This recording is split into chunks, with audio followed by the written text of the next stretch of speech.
Kata ulama, orang yang meninggal dunia itu Bu, yang ditungguin cuma 3. Pertama yang ditungguin adalah kapan datangnya hari kiamat. Tuh yang ditungguin sama yang udah meninggal dunia. Kalau orang yang meninggal dunia orang soleh, ahli ibadah, sekalipun wafatnya udah puluhan tahun, ratusan tahun, tapi ketika dia di dalam kubur rasanya kayak cepet banget, nggak terasa. Kenapa? Karena Allah berikan hadiah kuburnya menjadi taman-taman surga. Kita berharap kita bisa model kayak begitu. Tapi sebaliknya, kalau orang yang meninggal adalah orang yang suka zalim, sama Allah nggak pernah deket, sama manusia senangnya bikin permusuhan, maka sehari aja dia masuk dalam kubur, itu rasanya seperti udah puluhan tahun. Udah bisa sampai ribuan tahun rasanya. Maka orang yang ada dalam kubur yang meninggal dunia nungguin kapan sih datangnya hari kiamat. Orang baik pengen buru-buru cepat supaya bisa segera masuk dan menikmati keindahan surganya Allah Subhanahu wa ta'ala. Orang-orang sebaliknya, orang-orang yang jahat, yang zalim pengen buru-buru juga datang hari kiamat. Dia pikir kelar siksaan kubur udah selesai. Padahal masih banyak siksaan yang lebih besar, yaitu ketika datangnya hari kiamat.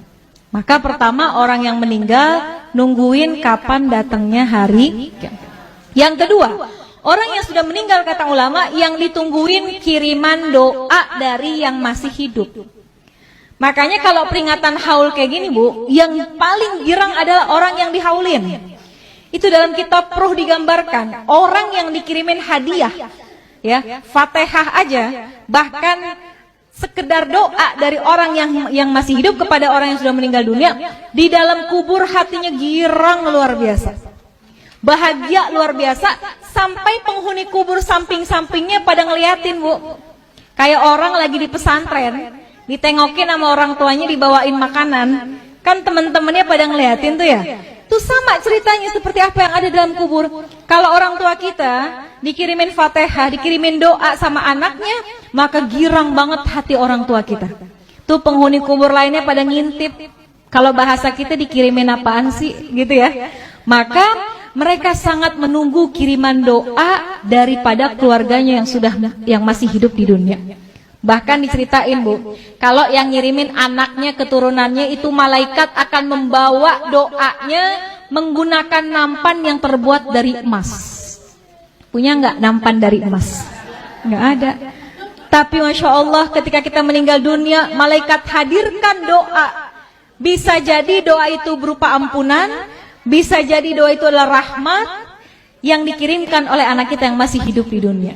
Maka yang ditunggu-tunggu itu doa. Makanya Bu, kenapa kita penting banget punya anak yang ngerti agama, supaya ketika kita meninggal dunia, Fatihah nggak lepas dari lisannya. Yasin yang dibaca dikirimkan pahalanya buat kita. Kalau anak Bu ke orang tua, kalau kata guru saya, anak ke orang tua sekalipun nggak dia niatin khusus buat orang tua saya, sekalipun nggak disebut, pahalanya terus dialirkan oleh Allah kepada orang tua kita yang sudah meninggal dunia. Apalagi kalau diniatkan secara khusus. Besok nih bentar lagi mau kurban ya Bu, kita boleh sedekah pahalanya buat orang tua kita, tapi nama kurbannya adalah kita. Kita kirimin deh, kita berkurban, pahalanya kita niatkan buat orang tua. Itu tuh hadiah yang paling baik, yang paling bagus, yang ditunggu-tunggu sama orang tua kita yang sudah meninggal dunia. Yang ketiga, apa yang ditungguin sama orang yang meninggal dunia? Kiriman laporan dari malaikat. Tuh malaikat itu Bu ngirimin laporan tentang anak cucu keturunannya. Kalau anak-anaknya pada soleh, solehah, pada ahli ibadah, orang tua kita girang dalam kuburnya. Ya Allah, girang hatinya. Tapi kalau yang disampaikan oleh malaikat, anak-anaknya pada berantem, anak-anaknya ninggalin sholat, anak-anaknya pada nggak akur satu sama lain, itu juga berita itu akan sampai kepada orang tua kita.